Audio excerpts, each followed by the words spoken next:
Hello po sa ating lahat. Muli, nandito si Sir Doming para makapagbigay ng kanyang accounting komento at pananaw ukol sa mga mahalagang issues.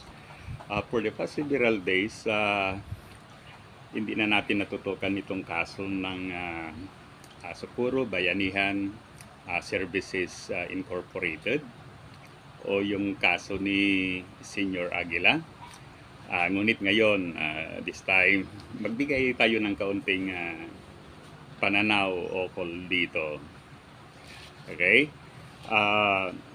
Tinutukan natin yung mga maraming Senate hearings ukol dito. Ngunit sa totoo lang, parang malabo din talaga yung halimbawa may conclusion dito, parang malabo pa rin, as if sinasabi ng iba na ang grupo ay ang biktima, o sinasabi naman na talagang ang group na ito ay maraming kasalanan nagawa, lalong-lalo na sa mga young people, dahil imagine hindi sila nakapag-aral dahil daw hindi sila pinapayagan o kaya napakalayo yung lugar noon. So dapat sana ang government ay gagawa ng paraan ngunit para makapag-avail ng education sa mga young people. Although yung sinasabi na 3 kilometers ang layo sa malapit na high school, sa amin na lumaki sa mga probinsya, malapit yan. Okay? Malapit yan na lakarin kung talagang ikaw ay interested sa pag-aaral. Okay? Ngayon, ang area ng lugar na yan ay more than 300 hectares. So, malaking tract of land yan. Malaking area.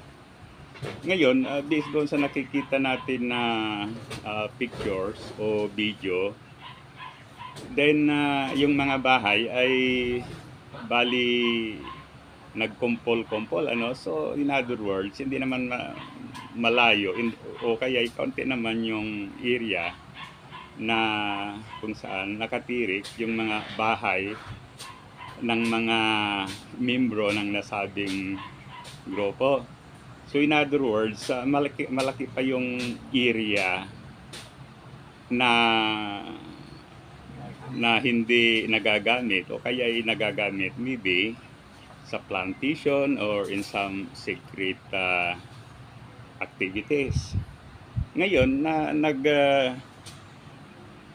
nagtitrigger itong imagination natin.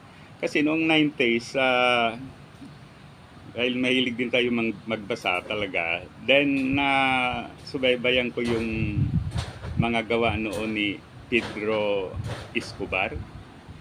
Okay, so si Pedro Escobar ay naging sikat noon dahil sa drugs o heroin na ini-import sa United States. So ayun sa mga balita noon, siya ang number 1 na supplier ng drugs sa Estados Unidos.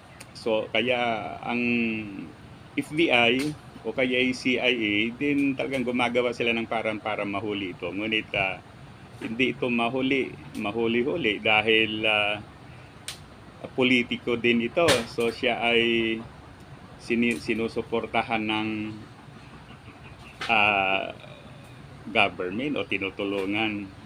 May maraming nagsasabi na yung mga pulis, yung mga tao na nasa position sa gobyerno ay nasa payroll niya.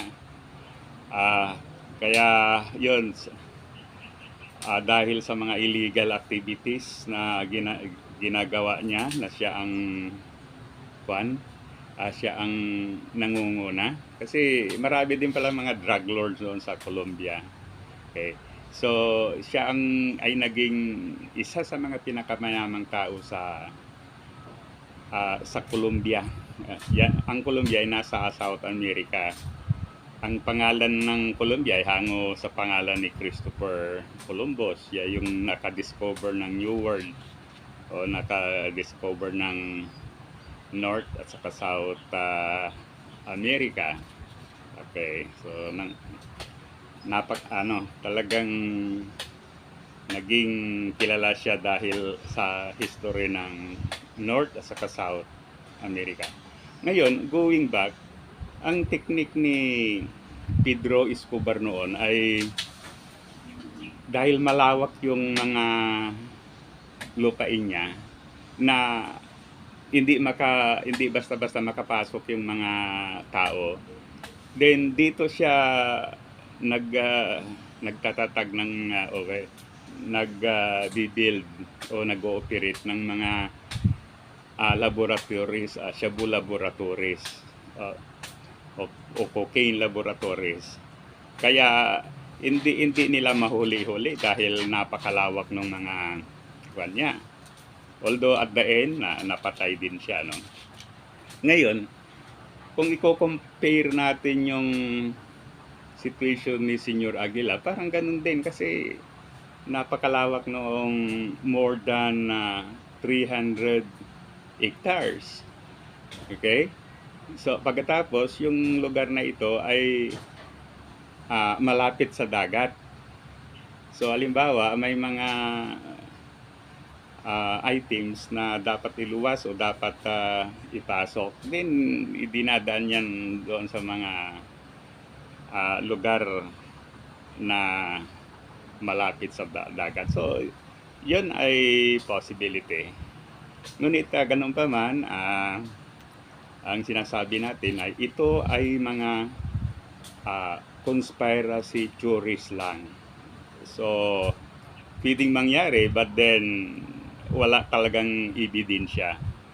Kaya the best thing for the government to do ay magtatag siguro ng multi-agency task force para maimbestiga ang issue na ito para once and for all malalaman natin kung guilty yung mga officials niyan. So they should be penalized.